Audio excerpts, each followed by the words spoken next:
Cari maklumat dan berita politik yang bebas, kupasan yang tepat, panas. Dapatkannya secara eksklusif hanya di Jom Channel. Komitmen kami, pentasan berita Isnin hingga Jumaat. Berbicara dan isu semasa, kami garapkan secara langsung. Panel-panel berkaliber dan profesional. Interaktif, pandangan anda kami raikan. Jangan lupa bersama kami di setiap hujung minggu dalam edisi khas mingguan. Jom Channel, moving forward, sharing a new experience.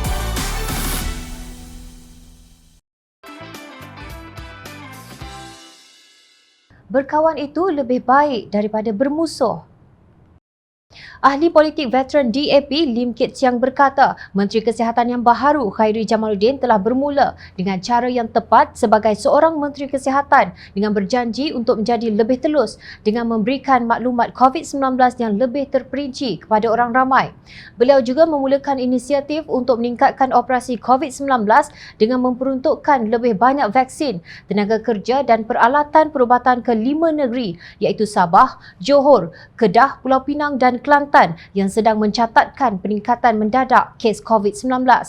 Namun, kata ahli Parlimen Pakatan Harapan Iskandar Puteri itu, satu perkara mendesak yang tidak disebut oleh Khairy dalam sidang media tersebut ialah kadar kes baharu dan kematian harian akibat COVID-19 yang tinggi walaupun dengan kadar vaksinasi yang sudah tinggi dalam negara. Masih belum ada tanda-tanda trend penurunan peningkatan kes harian dan kematian sejak dari pengumuman Pelan Pemulihan Negara pada 15 Jun di mana negara kita mencatatkan 5,419 kes, 101 kematian akibat COVID-19, 667,976 kes terkumpul dan 4,069 kematian terkumpul akibat COVID-19.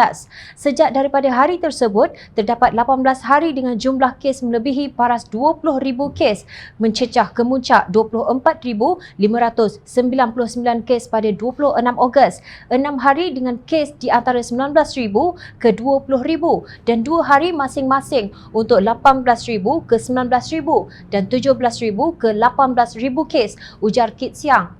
Beliau mempersoalkan sama ada kes baharu dan kematian akibat COVID-19 sedang meningkat atau menurun, namun tetap memberi peluang kepada Khairy.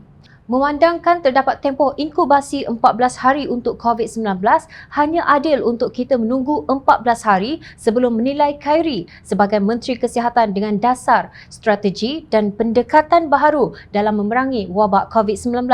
Dalam ucapan tersebut, Khairy berkata, Kementerian Kesihatan Malaysia KKM akan meningkatkan tahap ketulusan kementerian itu dalam mengeluarkan data dan maklumat tambahan kepada orang ramai berhubung COVID-19.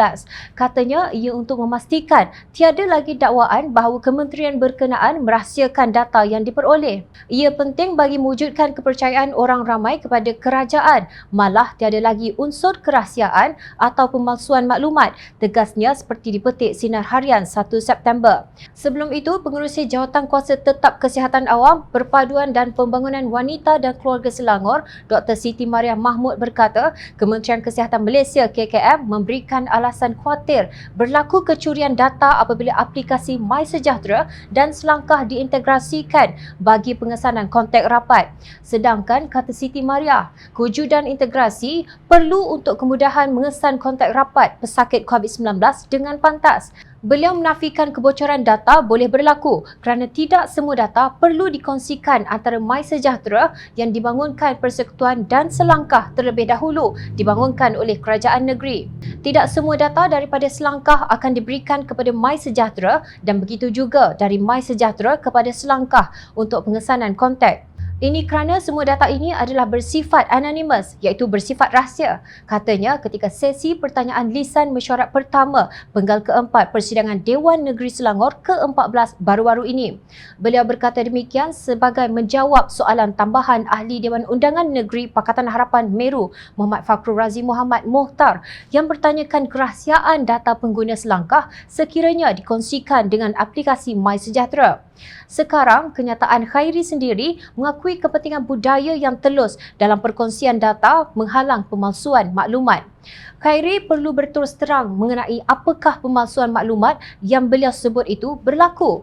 Kalau berlaku, dalam bentuk apa dan mengapa? Seperti kata pengerusi Pasukan Petugas Khas Menangani COVID-19 Selangor STFC, Datuk Seri Dr. Zulkifli Ahmad, bahawa Kerajaan Selangor menekankan sistem pengujian, penelusuran, pengasingan dan sokongan FTTIS yang gagal dilaksanakan oleh Kerajaan Persekutuan dengan berkesan.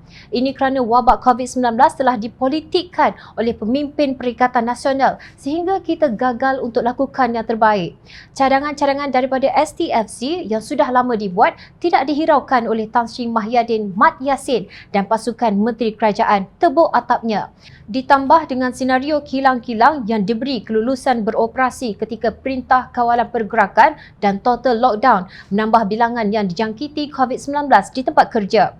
Seolah-olah ada usaha supaya rakyat benci kepada Kerajaan Pakatan Harapan di Selangor. Menurut Siti Mariah, apabila wujud integrasi berkenaan, kesemua data pengguna selangkah bagi penjejakan kontak kasual dapat dilaksanakan oleh MySejahtera. Bukankah berkawan itu lebih baik untuk mendapat keberkatan daripada Allah Subhanahu Wa Taala berbanding dengan berdendam dan bermusuh yang tidak mencari ajaran Islam?